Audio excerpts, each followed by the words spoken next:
Hey, what's going on, peeps? All right, listen up.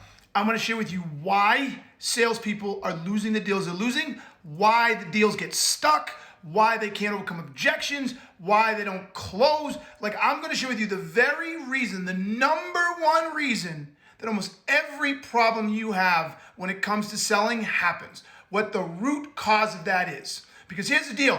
Too many of you are selling in an old school product-centric way, and that product-centric approach actually creates 90% of the problems that sales trainings and traditional sales trainings are teaching you to address. So I say don't address the symptom, address the root cause problem. And that's what I'm gonna share with you right here. What I'm about to show you is how most of you are selling today. And the minute you see it, you're gonna realize why it's causing you so many problems. All right, so watch this. All right, check it out. Look at how the sales world works. In a traditional selling approach, you got the salesperson on the left here with all the product knowledge, right? You guys love your product knowledge. You got it. Here's your all product knowledge. On the right over here, here's the buyer. The buyer has all the problem knowledge. Well, in traditional selling and in most selling environments and most sales training, they teach you to send that product knowledge over to the buyer. Now look what's just happened, right? The buyer has everything. We've got nothing, an empty box. And this is why you end up getting stuck. And this is why you don't get anywhere. The buyer has all the information. They get the problem knowledge, the product knowledge, and they're just mulling it over and going through it. And that's why you call up all the time saying, hey, just checking in, just following up. And the other part about this is, in this environment, once the buyer has the product knowledge, they're not very inclined to give you the problem knowledge. They feel the job is done, the process is over, and they'll get back to you when they make a decision. And that's a problem. In a problem-centric model, in a gap-selling approach, it's entirely different. Look, the buyer has the problem knowledge, and we want to get that. We're not sending the product knowledge until after the buyer sends the problem knowledge to us.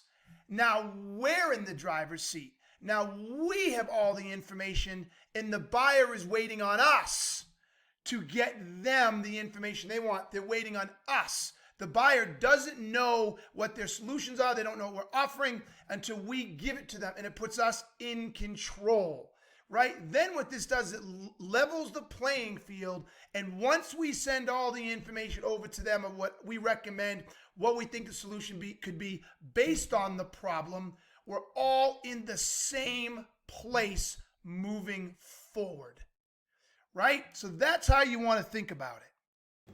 You see that? When you lead with your product, you lose control. You are now put in the cheap seats. You have no leverage. You have no way to get them back when they go dark. You have no way to really adequately address their objections. You have no way of challenging them. You are left in a waiting game. Now think about it. They call it the black hole. That's what causes the black hole, right? So think about how often you find yourself thinking something's going to close and it doesn't close. Well, that's because you gave them all the product information and didn't get enough of the problem information, right? So listen, when I say problem knowledge, I don't mean just the problem. I mean the problem, the impact, the root cause, all of it, gap defined. But we don't do that. And so we create the very, very, very problems that we're trying to avoid, and then we're reading sales books and we're talking to the experts to help us get over. You don't have to try to close so hard. You don't have to worry about objections. You don't have to worry about pricing, any of that nearly as much if you don't send the product information first. If you stand your ground, you learn to do a proper discovery, you learn to ask the right questions, and you learn to diagnose the problem, the impact, and the root cause. And now you have all the information, and you don't send your product information till you've properly diagnosed. And now the buyer is waiting on you for your recommendation, for your suggestions, for what you think they should do. They start looking at you as a true trusted advisor and consultant because they now understand you understand them, and now they're waiting with bated breath for you to tell them what you think they should do. That's selling. So folks, it's time we change the way we sell. If you get nothing ever again in your sales career, take this one thing to heart. Never send the product information before you get the problem information. One more time. Never send your product information before you get and understand their problem knowledge and information. All right, y'all, you know what I'm going to say. I hope this was helpful. Tell me, what are your thoughts? Let's get some comments down below. And until next time, peace. I love you. I'm out.